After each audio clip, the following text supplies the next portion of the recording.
तपस्या से, जप से, योग से, यज्ञ से, पाठ से, पूजा से श्री कृष्ण उतना प्रसन्न नहीं होते जितना अनन्यता से होते हैं। ये सब ध्यान रखो। अनन्यता, जो मीरा जी कह रहे, मेरे तो गिरधर गोपाल दूसरो न कोई, जाके सिर मोर मुकुट मेरो पति सोई। ये अनन्यता, अनन्यता से प्रभु बहुत प्रसन्न होते हैं। इसीलिए ध्रुवदास जी ने प्रियाजू की अनन्यता के लिए कहा है कि यद्यपि भक्त अनन्य जो विषय इंद्रियन बस होए, कर्मठ कोटि जितेंद्रियन ते समलह न कोई। जो प्रियाजू का अनन्य हो गया, यद्यपि वो जितेंद्री नहीं है, पर वो करोड़ों जितेंद्रिय, करोड़ों कर्मकांडी से भी बढ़कर है, क्योंकि उसने प्रियाजू की अनन्यता ले ली, हमारे माई श्यामाजू को राज अंदर से। यही अनन्यता उसको निर्विकार करके प्रेम भक्ति में डुबो देगी। प्रेम भक्ति के बिना संसार का आकर्षण नष्ट नहीं होता। श्री कृष्ण जब कृपा करते हैं तो किसी को सखा बना लेते हैं, किसी को अपनी प्यारी गोपी बना लेते हैं, अपनी नित्य लीला में सम्मिलित कर देते हैं, किसी को सखी बना लेते हैं।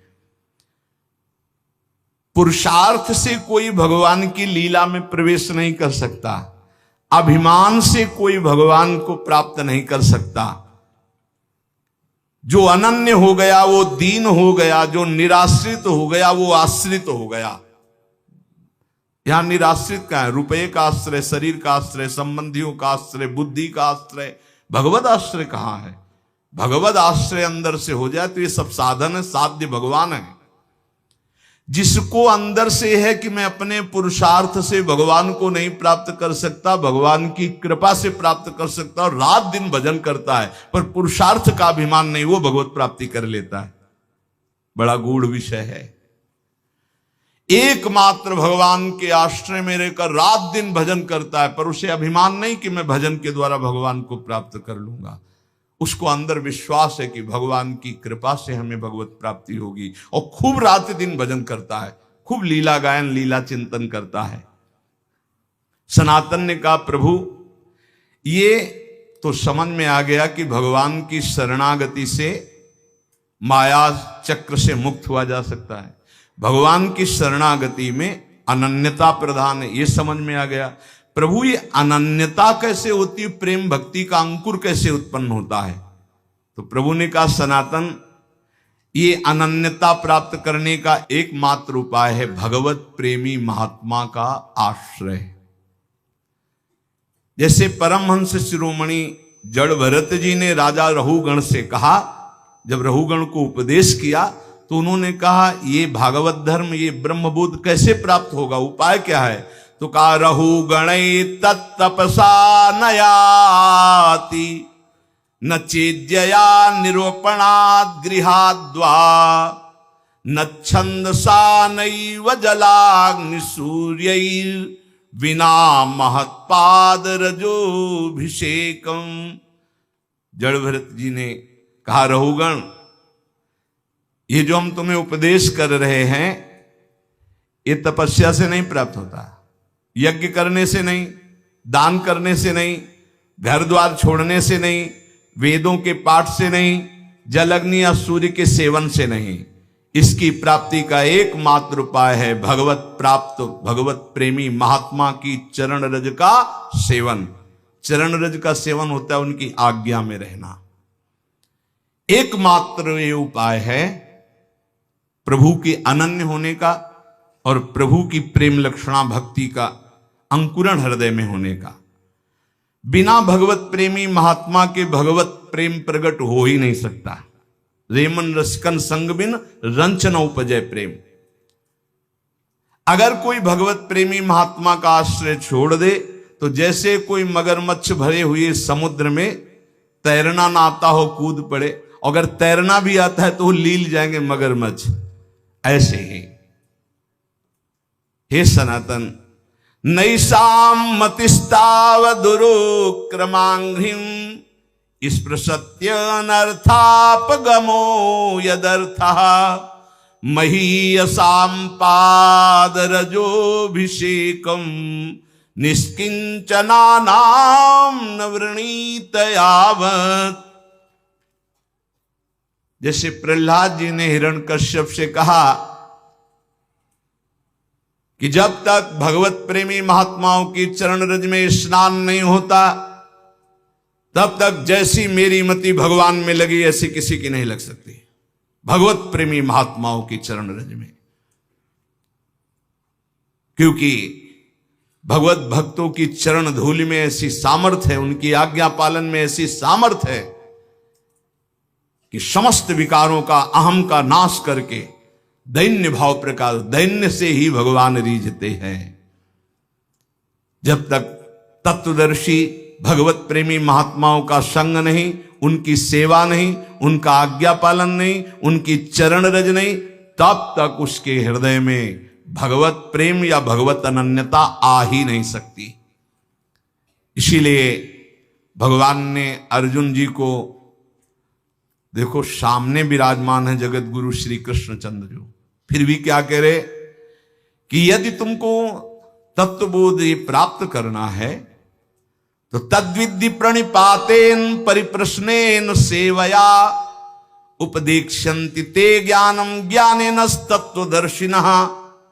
अर्जुन, तुम तत्वज्ञानी महात्माओं के पास जाओ, साष्टांग प्रणाम करो और कपट न रखते हुए दैन्य भाव से उनसे प्रश्न करो, विनीत भाव से, तब वो तुम्हें महात्मागण उनका उपदेश करेंगे। तद्विद्धि प्रणिपातेन प्रश्नेन सेवा, साष्टांग दंडवत दैन्य होकर प्रश्न और उसका मनन, जैसे उत्तर हुआ उसका मनन किया तो फिर भगवान इसका कैसे हो सकता है, ऐसे प्रश्न होता है। भाई देखो, हम बता रहे कि ज्ञानी और अज्ञानी, महात्मा, दुरात्मा, ये केवल शब्दों का एक श्री कृष्ण सारे जगत में छाए हुए हैं। ये तुम जान लो तो तुम ज्ञानी हो जाओगे, और जब तुम ज्ञानी हो जाओगे तो कोई अज्ञानी दिखेगा नहीं, और जब तक तुम अज्ञानी रहोगे तब तक कोई ज्ञानी दिखेगा ही नहीं। पापी को सब पापी नजर आते हैं, राम भक्त को सब राम नजर आते हैं, श्याम भक्त को सब श्याम नजर आते हैं, काम भक्त को सब कामी नजर आते हैं, ज्ञानी को सब ज्ञानी नजर आते हैं, अज्ञानी को सब अज्ञानी। दृष्टि जैसी वैसी सृष्टि, जाकी रही भावना जैसी, प्रभु मूर्ति देखी तिन तैसी। जो तत्वदर्शी महात्मा है उनके सामने जाकर प्रणिपातेन च प्रश्नया। एक बार महाराज विदेहराज जनक जी ने जब 9 योगेश्वरों से प्रश्न किया कर्म के विषय में, बोले यही प्रश्न हमने सनकादि से किया था, पर वो मौन रहे, उत्तर क्यों नहीं दिया? तो उनका इसलिए नहीं दिया कि आप उस समय अनाधिकारी थे। उस समय आप अनाधिकारी थे इसलिए वो मौन थे। मौन का मतलब अज्ञान नहीं है कि वो उत्तर देने की सामर्थ्य नहीं, आप अधिकारी नहीं इसलिए चुप है। तो हे सनातन, संतों के पास जाकर के दैन्य भाव से उन्हें सबसे बड़ा देवता मानते हुए कि साक्षात प्रभु है, फिर उनके चरणों में बैठकर दैन्यता से प्रश्न करे, तब जो वो बोलते हैं उसका मनन करे, तो उसके हृदय में भगवान की अनन्यता आ जाएगी, प्रेम का मार्ग खुल जाएगा। बहुत बातों में क्या तुम्हें सार बात बताता हूं कि प्राणी मात्र का परम पुरुषार्थ है भगवत प्रेमी महात्मा के संग से श्री कृष्ण के नाम रूप लीला धाम में रंग जाना। परम आराध्य प्रभु वृंदावन चंद्र ये पुरुषार्थ को नहीं देखते हैं, ये अपने आश्रय और अनन्यता को देखते हैं। ये बड़ी तसल्ली वाली बात है। ये पुरुषार्थ नहीं देखते तुम कितने बड़े तपस्वी हो, कितने, ये मेरा है बस। अवगुण करे समुद्र सम प्रियाजू का स्वभाव, गणत ना अपनो जा, ये मेरा है। अनन्य भाव जो संसार के संबंधों से आंतरिक मुख मोड़कर पतित पावन प्रभु की आराधना करता है, वो इस संसार समुद्र से मुक्त हो जाता है। सर्व शास्त्रों को मथ करके ये तुम्हें सार बात बता रहे हैं। क्या? आराध्यो भगवान ब्रजेस्तनयस्तद्धाम वृंदावनम रम्या काचिदुपासना ब्रजवधूर वर्गेण या कल्पिता। श्रीमद्भागवतम प्रमाणममलम प्रेमा पुमार्थो महान श्री चैतन्य महाप्रभुर मतमिदम तत्राग्रहो ना परा। महाप्रभु चैतन्य देव कहते हैं समस्त शास्त्रों का, समस्त संतों का सार मत हम तुम्हें बता रहे हैं। वृंदावन का आश्रय, वृंदावन बिहारी का आश्रय, निरंतर उनका नाम जप, ये भगवत प्रेमी महात्माओं के संग से होता है। महात्माओं का संग और भगवत आराधना ये निश्चित भगवत प्राप्ति करा देती है। सनातन जी ने महाप्रभु के चरणों में मस्तक रखा। महाप्रभु ने हाथ फिराते हुए कहा, कुछ समय तक हमारे पास रहो और इसके बाद जहां भक्ति मूर्तिमान होकर नृत्य करती वृंदावन चले जाओ और आजीवन वहां वास करो। भिक्षावृत्ति से ब्रजवासियों की टूक पाओ और वृंदावन। तो 2 महीने महाप्रभु के पास काशी में रहे। इसके बाद वृंदावन आकर के जो ब्रज में अद्भुत भजन किया रूप जी ने, सनातन जी ने, तो प्रसिद्ध है भक्तमाल में पावन चरित्र उनका। पूज्य श्री रघुनाथ दास जी गोस्वामी जी, ये इनकी बाल्यावस्था थी। कितना स्वच्छ हृदय होता है भगवत प्रेमी महात्मा का, बाल्यावस्था में भी। ये बाल्यावस्था में ही नाम प्रेमी थे। बाल्यावस्था बहुत बड़े घराने के थे श्री पूज्य रघुनाथ दास गोस्वामी जी। काम क्रोध लोभ तो इनको छू ही नहीं गया था। वैसे पहले देखा हमने गांव में कि 15-16 वर्ष तक तो बच्चे एकदम निर्विकार निर्मल। ये मोबाइल भगवान जब से पधारे हैं सबके कर कमल में, तब से बड़ी बुरी दशा होती चली जा रही नवीन बच्चों की। वो जो मन आवे सो देखते हैं, जो देखते हैं वही मनन करते हैं, वही आचरण में उतारते हैं। इसीलिए बहुत बुरी तरह जो हमारे जीवन की उन्नति की नींव है वो नष्ट होती चली जा रही नए बच्चों में। 12, 13, 14 वर्ष की अवस्था के बच्चों को सांसारिकता का संपूर्ण ज्ञान, ये है आज के बौद्धिक स्तर की भूमिका। जबकि उनको पढ़ाई में, उनको संयम में, उनको सदाचार में ढलना चाहिए तो उल्टी रीति में ढल रहे हैं। इसीलिए बहुत संकट में हमारी आगे पीढ़ी है। अगर संभली नहीं ना तो बहुत संकटपूर्ण। नए नए 18, 20 वर्ष के बच्चे ड्रग्स का इंजेक्शन लगा रहे हैं। सोचो उनकी क्या जीवन रह गया। अब उसके बिना जी नहीं सकते। और ना वो माता पिता से बताते हैं ना कोई, और वो इतनी बुरी स्थिति को प्राप्त, अब उनको चाहिए, उसके लिए वो कुछ भी करने को तैयार है। पहले उनको दोस्तों ने फ्री चखाया, फिर धीरे धीरे वो व्यसनी बन गए। फिर आज समाज में बहुत ये व्यसन, व्यभिचार, छल कपट मानो एक तांडव कर रहा है और उसे सुख माना जाता है, उसे उन्नति मानी जाती है। पर निर्मलता उन्नति है, निष्कामता उन्नति है, ये लोग नहीं समझ पा रहे। श्री रघुनाथ दास गोस्वामी जी का हृदय बचपन से ही बहुत ही शांत स्वभाव का। उनके घर में भी ठाकुर जी विराजमान थे, जैसे पूजा गृह होते, तो बचपन में ही ठाकुर जी के सामने बैठ जाते और मानो भगवान से बात करते, परम पावन प्रभु से बात करते, प्रभु के चरण स्पर्श करते जो छवि में, और उनका नाम कीर्तन करते। ये होता है पूर्व का कोई ऐसा भजन होता है जो बचपन में अपना रंग दिखाता है, जो भगवान कहते हैं जैसे मेरा भक्त है नामे भक्ता प्रणश्यति, एक जन्म में भगवत प्राप्ति वाली बात नहीं बन पाई तो फिर अगला जन्म महाभागवत का देते हैं। वो ऐसा जन्म देते हैं बचपन से भगवान का भजन, भगवान का मार्ग का अनुसरण, ये महाभागवत है श्री पूज्य रघुनाथ दास गोस्वामी जी। अभी तक इनके हृदय में किसी भी बात का आकर्षण नहीं था। जिसके हृदय में किसी बात का आकर्षण नहीं होता, उनको आकर्षण करने के लिए माया नहीं, भगवान के प्रेमी महात्मा जन पधारते हैं। ऐसा ही होता है। इनके पिता हिरण्य मजूमदार और उनके भाई गोवर्धन मजूमदार ये राजा महाराजा की तरह थे, ऐसा वैभव इनका था। बड़े जमींदार थे और बहुत ही बादशाह की तरफ से इनको सुविधाएं मिली हुई थी, स्वयं राजा महाराजा की तरह थे।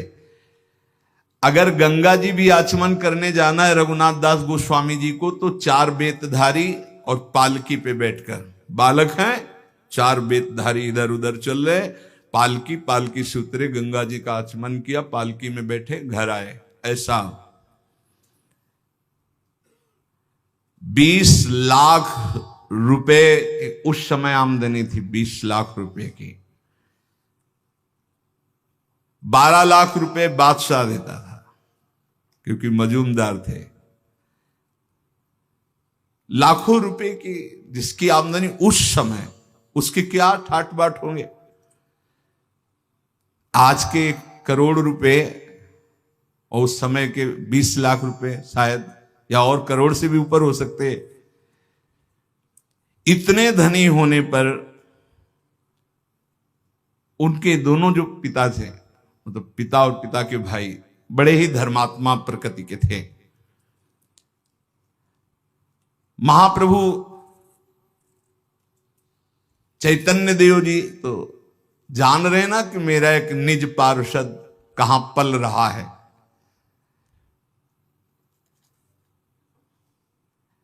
कभी कभी ठाकुर हरिदास जी जब उधर से जाते थे तो उनके यहां जाते थे, वो भक्तों का सम्मान करते थे। हरिदास जी की नाम निष्ठा देखकर रघुनाथ दास जी के नाम में प्रीति हुई थी, तो बचपन से ही कृष्ण कृष्ण कृष्ण। महात्मा रघुनाथ दास जी बाल्यावस्था में इतने तेजस्वी थे कि जो देखता वो लुभायमान हो जाता। लावण्य ऐसा, आकर्षण ऐसा, नाम जप का ऐसा, गंभीर स्वभाव, बहुत कम बोलना, ठीक किसी को उत्तर न देना, क्योंकि नाम जब छूट जाएगा अगर ठीक से ज्यादा बातचीत करेंगे। कम बात करना।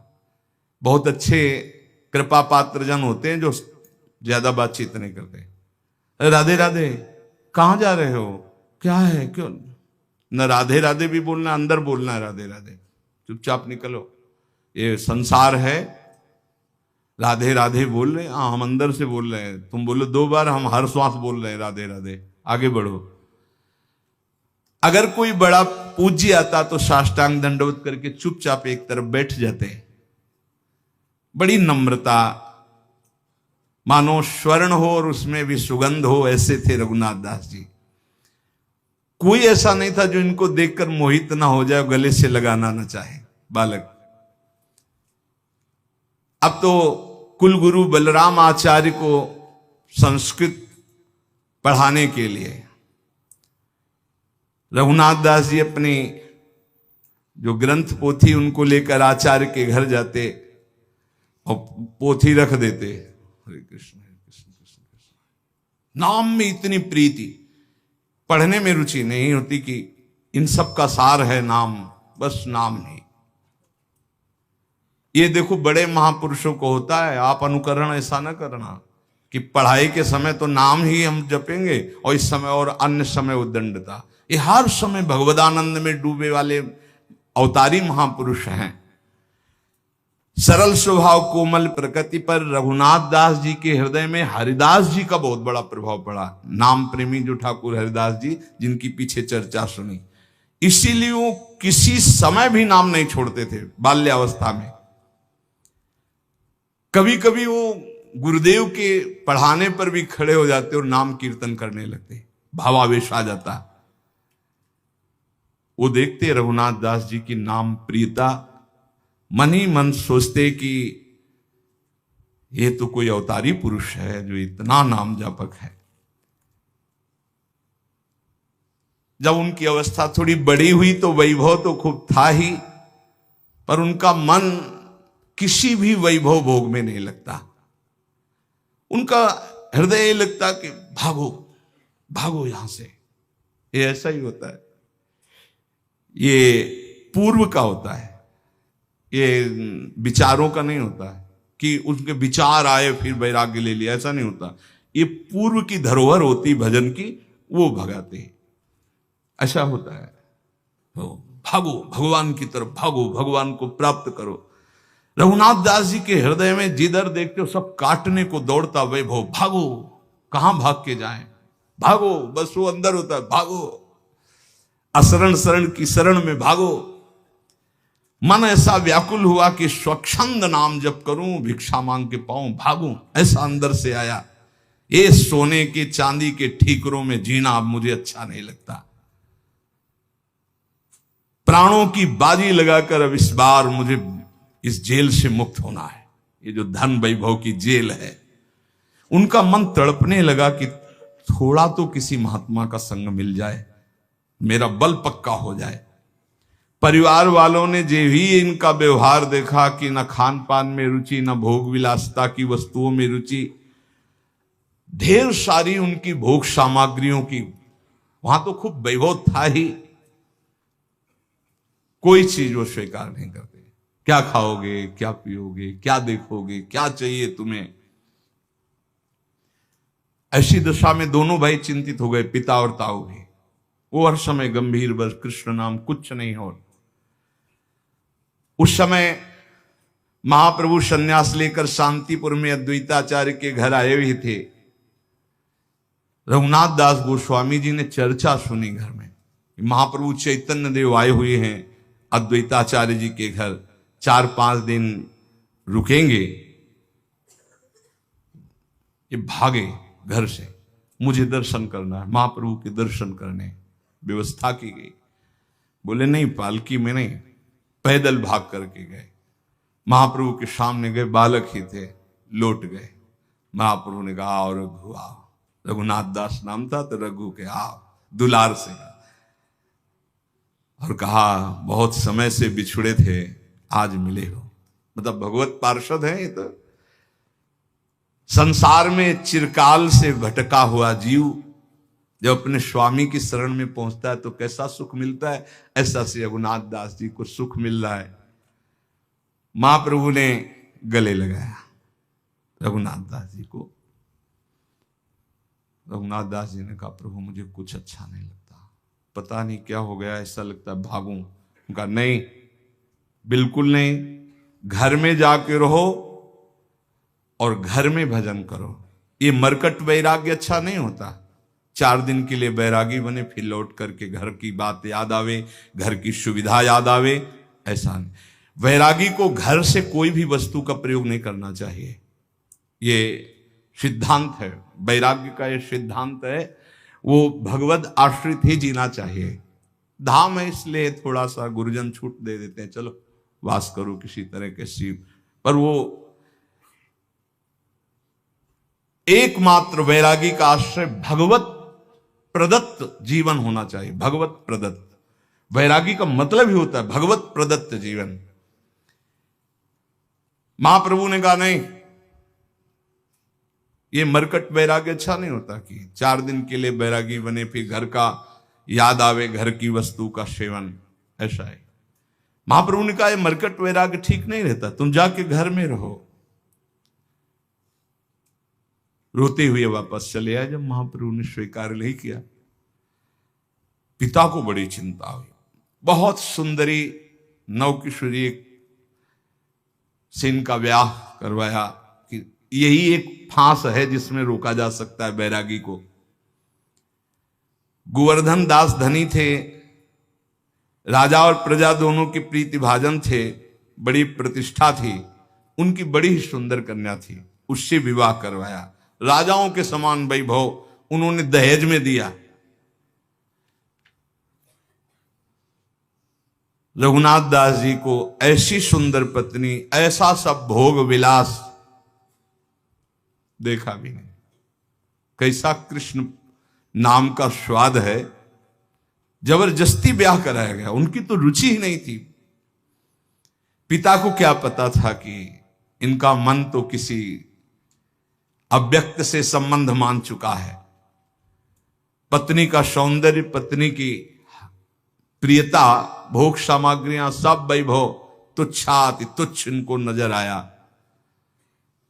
इन्होंने बात भी नहीं की, ये भी प्रयास विफल गया। अब तो पूरे परिवार जलने लगा कि अब क्या होगा, अब तो कोई रास्ता ही नहीं कि इनको रोका जा सके। रघुनाथ दास जी ने अपनी पत्नी से एकांत में प्रेम से हाथ जोड़कर कहा कि हम आपसे प्रार्थना करते हैं कि हमारा मन मधुप श्री कृष्ण चरणारविंद के, हम कभी आपसे बात नहीं कर पाएंगे। ये जो जबरदस्ती हुआ है, श्री कृष्ण आपकी कृपा रक्षा करें, आप पर कृपा करें। उदासीन परिवार वाले जब कि ये प्रथम ब्याह से लेकर के बात ही नहीं, कोई चर्चा ही नहीं, बहुत ही सबको भय हो गया कि अब ये। जब रघुनाथ दास गोस्वामी जी ने सुना कि प्रभु वृंदावन नहीं जा सके, रामकेल से लौटकर अद्वैताचार्य जी के घर ठहरे, तो बड़ी नम्रता के साथ पिताजी के चरणों में प्रार्थना की कि मुझे महाप्रभु के दर्शन करने की आज्ञा दो, मैं शीघ्र लौट आऊंगा। अब वो तो समझ ही रहे थे कि इनकी दशा क्या है, तो उन्होंने कहा ठीक है, आप दर्शन करे आइए। आंखों में आंसू भरकर कहा कि एक बात केवल तुम ध्यान रखना, हमारे दोनों भाइयों के बीच में इतने वैभव में कुल के दीपक तुम ही हो। अगर कोई इधर कदम हटाए वैराग्य की तरफ आप ले गए, इधर से हटाए, तो हम लोग अनाथ हो जाएंगे। तुम हमारे जीवन के आधार हो, मैं जीवित रहता हूं तुम्हें देखकर, तुम्हारी हर बात को मैं बर्दाश्त कर रहा हूं, लेकिन हमारी आंखों से बाहर चले गए तो हम लोग प्राण त्याग देंगे। मेरी प्रार्थना है, मेरे सफेद बालों की तरफ देखकर, मेरे आंसुओं की तरफ देखकर, जब तक मैं जिंदा रहूं तो ऐसे कदम मत निकालना। बस इतनी हमारी प्रार्थना। बड़े दैन्य होकर पिताजी ने, ताऊ जी ने ऐसा। पर जो निर्मम भगवान के प्रेम में है, उसको इन ममता आंसुओं का कोई प्रभाव नहीं पड़ता। रघुनाथ दास जी ने चरणों को स्पर्श किया और कहा, पिताजी मैं बिल्कुल चाहता हूं कि आपके अनुकूल चलूं, पर मेरा चित्त मेरे वश में नहीं है। ऐसा लगता है कि मेरे चित्त में कोई बलात् बैठा हुआ करवा रहा है। मैं बहुत चाहता हूं कि मैं आपको कभी कष्ट ना दूं, पर अब आपसे मैं ये वचन देता हूं, अभी तो लौट के आ जाऊंगा, पर मेरा मन मधुप श्री कृष्ण के लिए तड़प रहा है। एक पालकी मंगवाई गई, उसमें फिर रक्षकों को राजकुमार की भांति उनको सजाकर सब भेंट की सामग्री महाप्रभु के लिए, जो ही घर से बाहर गली में ऐसे कूद पड़े, सब छोड़ दिया, नंगे पैर भागे वहां से। कौन प्रपंच पालकी, सब धूप में नंगे पैर, सुकोमल शरीर, और महाप्रभु के चरणों में जाके दूर से साष्टांग प्रणाम किया। महाप्रभु ने कहा, आ गया रघु, फिर छाती से लगाया और कर कमल से इनके घुंघराले बाल ऐसे सहलाते हुए हृदय से लगाया। तुम धूप में अकेले क्यों आए, तुम्हारे साथ रक्षक नहीं आए, पैदल क्यों आए नंगे पैर? कहा, प्रभु नौकर जन भी थे साथ में, उस रक्षक पालकी भी थी, पर प्रभु मुझे अच्छा नहीं लगा, मैं ऐसे, क्षमा कीजिए। महाप्रभु मुस्कुरा दिए। रघुनाथ दास जी ने आंसुओं से भिगोते हुए महाप्रभु के काशाय वस्त्र में से कहा, प्रभु अब दूरी सही नहीं जाती, अब आप अपने से दूर मत कीजिए मुझे। महाप्रभु ने कहा, देखो कोई कार्य जल्दीबाजी में ना करे, तुम पर श्री कृष्ण की असीम कृपा है, पर जब तक तब तक इंतजार करो, वो समय आएगा, तुम इंतजार। रघुनाथ दास जी ने कहा, प्रभु कारावास भी किसी को अच्छा लग सकता है? ये पिता का वैभव, ये पिता का सब सुख सामग्री मुझे कारागार लगता है, मुझे छुड़ा लो इस कारागार से। महाप्रभु ने कहा, क्या तुम्हें परेशान? बोले, प्रभु हर समय हमारे ऊपर अंगरक्षक पहरा दे रहे हैं कि अगर मैं एक कदम भी चलूंगा तो पहरेदार साथ होंगे। प्रभु मुझे गृह बंधन से मुक्त कर दो, मैं बहुत। महाप्रभु ने कहा चिंता मत करो, तुम तो मुक्त पुरुष हो, तुम्हें कौन बांध सकता है। रघुनाथ, पर घर तुम्हारे लिए बंधन नहीं हो सकता। देखो, जब घर में ममता करे तो वो बांध सकता है, तुम तो श्री कृष्ण की ममता वाले हो। तुम आसक्ति छोड़कर घर में रहते हुए, तुम्हारा ब्याह हो गया है स्त्री से, पिता से, वैसे प्रेम में व्यवहार करो। महापुरुष जन देखते हैं हृदय की स्थिति। रघुनाथ दास जी ने कहा प्रभु मुझे इन खिलौनों में बहकाओगे अब भी? क्या प्रभु आप देख नहीं रहे हो कैसी आग लग रही मुझे इन खिलौनों से? प्रभु मैं समझ रहा हूं अनाधिकारी हूं, इसीलिए आप इन खिलौनों की बात कर रहे हो। प्रभु अब नहीं, अब तो श्री कृष्ण चाहिए। प्रभु जो आपका कृपा कोर नहीं पाया उसी को खिलौने अच्छे लगते हैं। नहीं प्रभु, आप जो उपदेश कर रहे हो उनके लिए ठीक है, जो धर्म पूर्वक गृहस्थ का पालन करते हुए भगवत प्राप्ति की बात सोचे। प्रभु मैं तो सिर्फ आपका बच्चा हूं, आपके चरणों के समीप रहना चाहता हूं। मुझे ना स्त्री में आसक्ति है, ना घर में आसक्ति है, ना भोग में। प्रभु मुझे काटने को दौड़ता है सब कुछ, मुझे मुक्त करा दो। प्रभु ने कहा जो तुम कुछ कह रहे हो सब ठीक है, फिर तो मैं कह रहा हूं कि मरकट बैराग्य ठीक नहीं। वो कभी फिसल नहीं सकते जिन्होंने कष्ट को गले लगाकर आगे बढ़ा है, और जिन्होंने संपत्ति को देख करके कि अमुक आश्रम के गुरुदेव संपत्तिवान, उनके शिष्य बनेंगे, हम उनके अधिकारी बन जाएंगे, जब विपत्ति आएगी कष्ट आएंगे तो फेल हो जाएंगे। कभी भी संपत्ति को देखकर शिष्य नहीं बनना चाहिए, वैभव को देखकर शिष्य नहीं बनना चाहिए, सदैव भगवान को देख करके आगे बढ़ना चाहिए।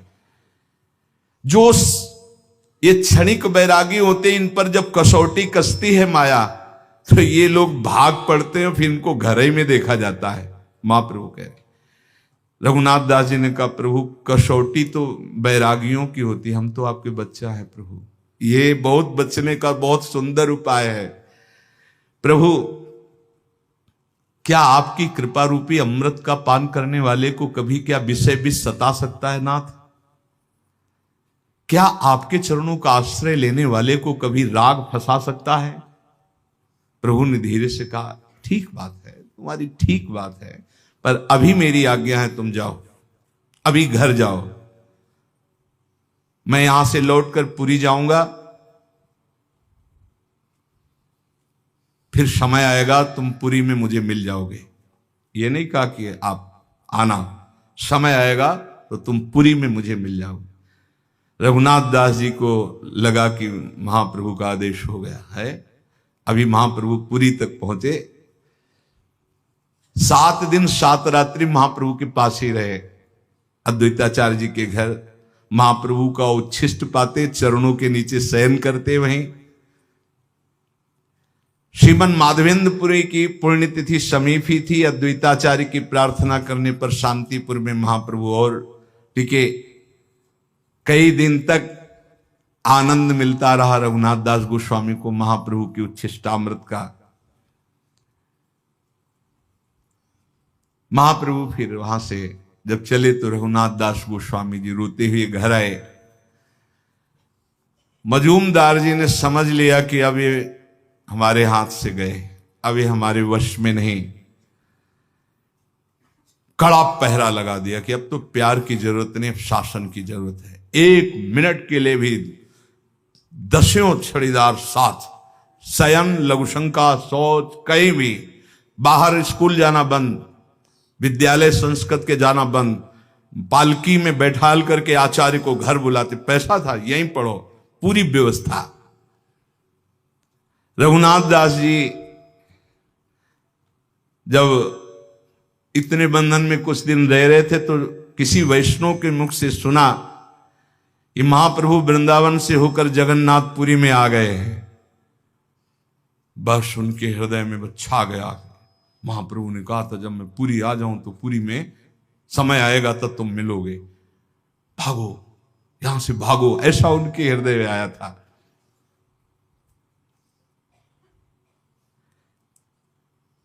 जो आचार्य पढ़ाने आते थे,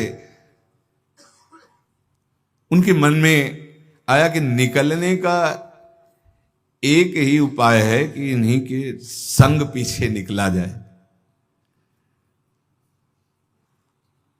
पीछे पीछे आचार्य के चलने लगे। उन्होंने कहा कि बस बस सम्मान के लिए इतना ही काफी है, तुम अंदर जाओ, क्योंकि तुम्हारे पिता ने इतनी सुरक्षा कर रखी है।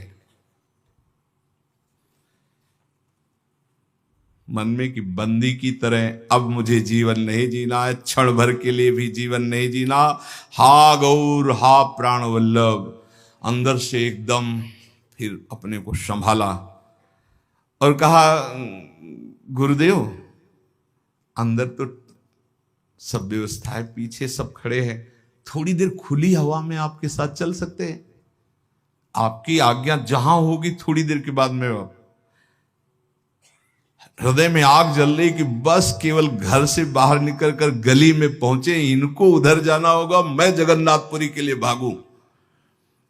भला है विचार करो, जिन महापुरुषों के पास इतना वैभव था, सुंदर पत्नी, सब व्यवस्था, कैसा भगवत भजन का आकर्षण होता है। इसे वैराग्य कहते हैं, वैराग्य इसे कहते हैं। वैरागी की तीन ही गिरने की खाइयां हैं, कंचन, कामिनी, कीर्ति। तीनों बात इनकी घर में ही थी, उनको ठुकरा करके ये भगवान के लिए। ऐसे महापुरुष कितना वैराग्य में जीवन व्यतीत किए भगवान के प्रति।